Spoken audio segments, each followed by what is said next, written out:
One of those nude calendars for charity. Yeah, Childline were livid.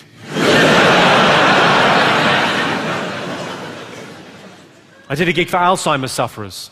It was brilliant. 2 hours, one joke. I did a gig for Alzheimer's sufferers. Right, final thought. If only Africa had more mosquito nets, then every year we could save millions of mosquitoes from dying needlessly of AIDS. I've been Jimmy Carr. Thank you very much indeed. Cheers. Good night. Thank you. Cheers.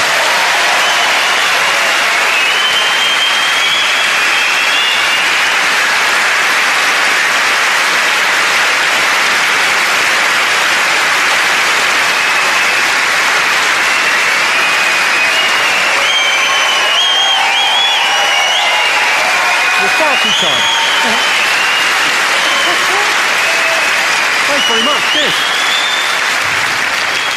Very nice of you, Birmingham. I couldn't ask for a better audience. It would hurt your feelings. Well, that's pretty much my show. I thought a nice way to end might be, there's a theory in comedy. Lenny Bruce, the American satirist, was the first to say it. Said the audience is a genius. And the idea is, the audience, you regulate comedy.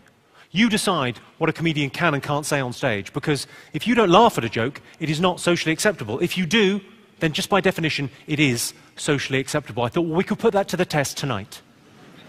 We could start gently, work our way up, and see at what stage Birmingham goes, oh, for fuck's sake. Do you want to give it a go? Yeah. Okay, all right. Well, we'll start gentle, we'll work our way up, okay? So everyone's comfortable. At some stage, people will stop laughing, and then that's the end. Exciting. Well, we'll start gentle. Pope Benedict. Incidentally, he's called Pope Benedict because he comes with a hollandaise sauce. Hang on, that's not a hollandaise sauce. Benedict! As head of the Catholic Church, Pope Benedict is the boss of every Catholic priest in the world. He's effectively king of the pedos. I read about a Catholic priest that exposed himself, so they defrocked him. They don't help themselves, do they? Well, they do, that's part of the problem. This scandal could bring the Catholic Church to its knees. You've got to finish that one in your own head. Somewhat ironically. I don't think the Pope should worry about the sex scandal. It'll all get sorted out soon enough when Jesus Christ, our Lord and Saviour, comes back from the made-up. Well, you all seem pretty happy with a little bit of Christian baiting, yeah? Should we take it up again? Okay. My girlfriend can be really loud during sex. I don't know why. She knows no one's coming to help. Fine. Up another gear? Treat them mean, keep them keen. You all heard that expression? Treat them mean, keep them keen. Treat them mean, you will keep them keen. If that was really true, if that really worked, treat them mean, keep them keen, wouldn't the Jews absolutely adore the Germans?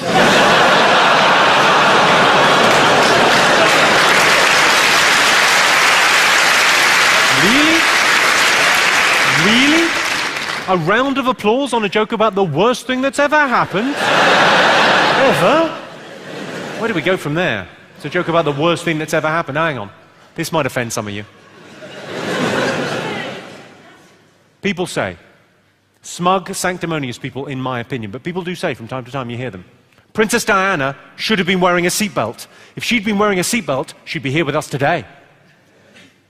To those people I say this. I say, you try snorting cocaine off a cock in the back of a limo while wearing a seatbelt. You can't be fucking done.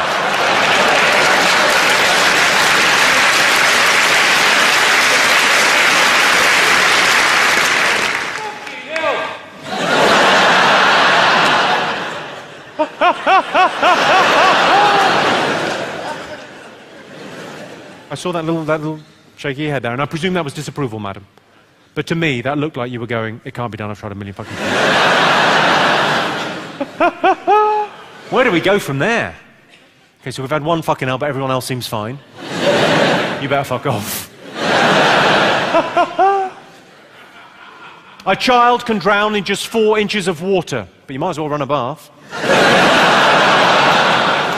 That feels like it should have been more offensive than it was. A child died in that joke. But I tend to do wordplay, so you get away with murder with wordplay, literally in that last joke. Because people go, well, it's just a joke, it doesn't really matter. Actually, when you talk about real stuff that's happened in your life that's a bit darker, and sort of observational stuff, which people think of as being more sort of family-friendly, but when you talk about real stuff that's happened to you, that's where people get more offended, if it happens to be darker. And you know, there's a weird thing where that's where comedy's useful. When bad things happen in your life, you need a bit of cheering up. That's where comedy has a purpose in our lives. Let's talk about something that's happened to me recently, and I'm fine talking about it, so I don't think it should be a problem for you to hear about it. But it is a little bit more, because it is a real thing, some people get a bit edgier, a bit more offended by stuff that's real.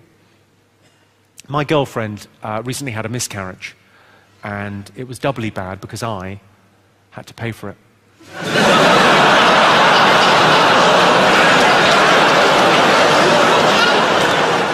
That feels like we're getting somewhere. And I realise an abortion can be a very upsetting thing for a woman. But at the same time, who doesn't get a little confidence boost when they lose a bit of weight?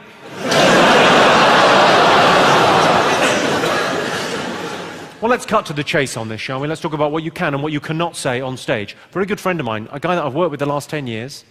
We're pretty close. We've written jokes together and we know each other. He knows that I say this on stage. He's fine with it. But Frankie Boyle, you all know Frankie, yes? Now, Frankie got into a lot of trouble last year for doing a joke on stage that contained the word Down syndrome. And I think it's sad. I think it does nothing more than betray his ignorance and insensitivity. What a spastic.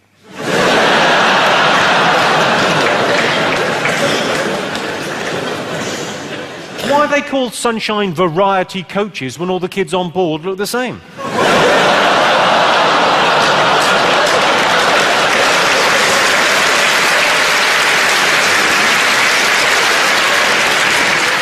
Well, if that joke's getting a round of applause, I'm out. I'm happy to back away from there. It's a weird thing, though, because I suppose the thing that we've all got in common in this room is we all share a sense of humour. We're all laughing at the same kind of things.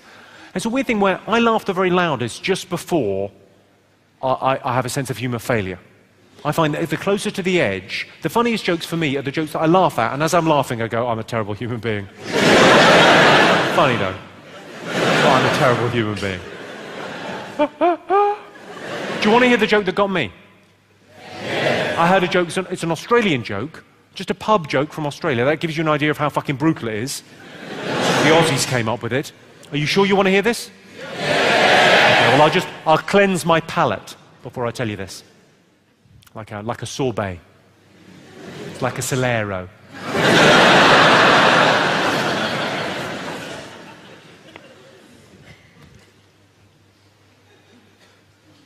How do you make a gay fuck a woman? Shit in her cunt.